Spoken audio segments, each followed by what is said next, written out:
equal footing with Joan of Arc. Nevertheless, the greatest saint of modern times will always be to each of us little Therese.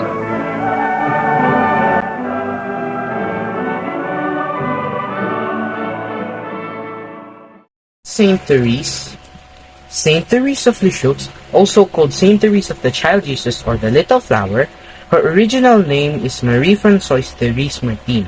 She was born on January 2nd, 1873, at Alaan, France, and died on September 30th, 1897.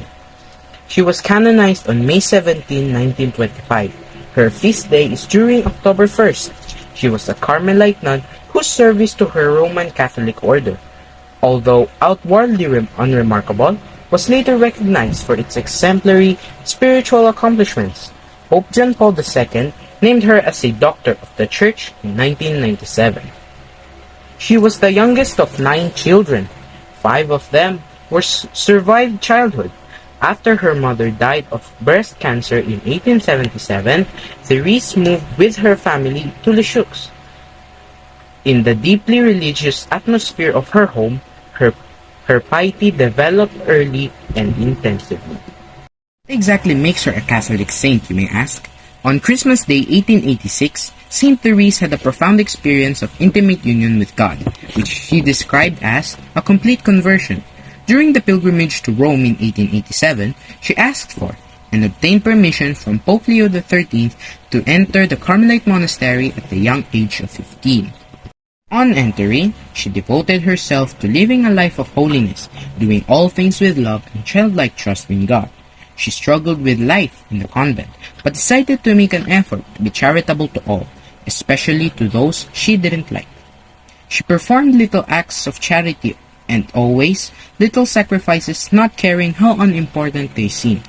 These acts helped her to come to a deeper understanding of her vocation. She wrote in her autobiography that she had always dreamed of being a missionary, an apostle, a martyr. Yet, she was a nun in 9 quiet cloisters in France. Therese favored a handful of Old Testament verses which supported her spiritual direction, including "Let whoever is simple turn in here," Proverbs chapter 9 verse 4. "And for the lowly may be pardoned out of mercy, but the mighty shall be mightily put to the test," Wisdom chapter 6 verse 6.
It is a well-known fact that Saint Therese had scruples, which are most basically described as a form of religious OCD.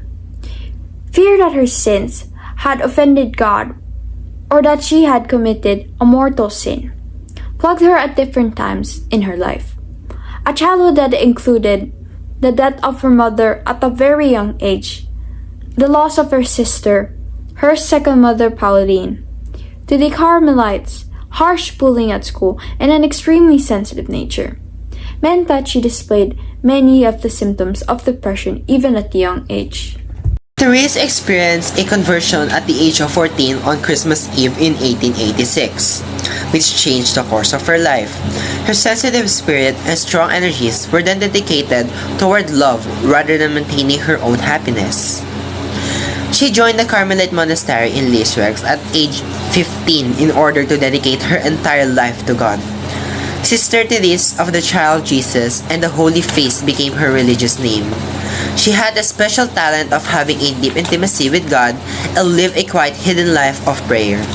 She remained devoted to God, granted in His merciful love, despite being ill and going through difficult times of uncertainty and anxiety.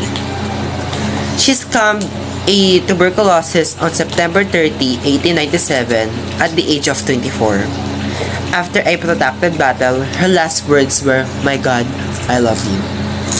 Therese's autobiography, Story of a Soul, served as an introduction to the world to her.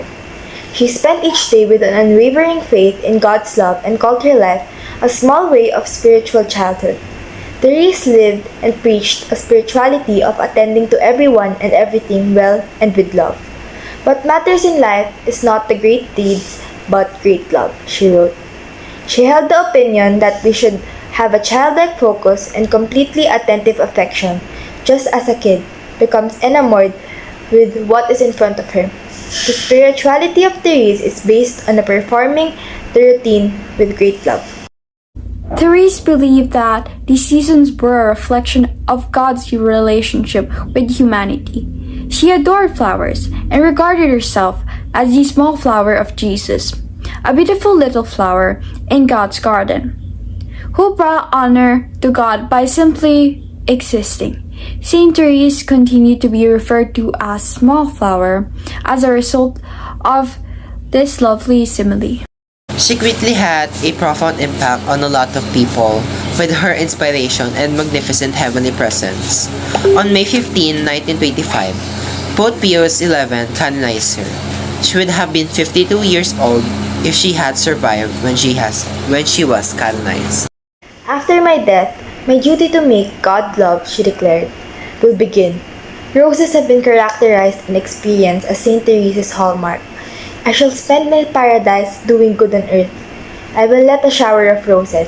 She has been called the greatest saint of modern times, and Pope John Paul II named Saint Therese a doctor of the Church in 1997, in honor of the profound impact her spirituality has had on people all over the world. Countless millions have been touched by her intercession and imitate her little way.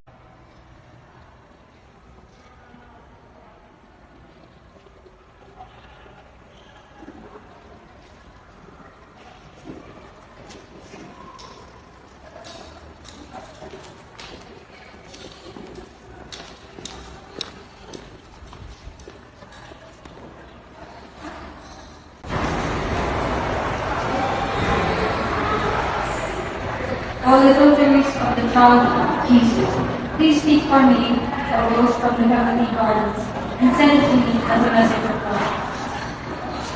O little flower of Jesus, ask God to grant a figure and not fears with confidence in your heart. Saint Therese, we always believe as we live with God. God's great love for me so that I imitate the good Lord.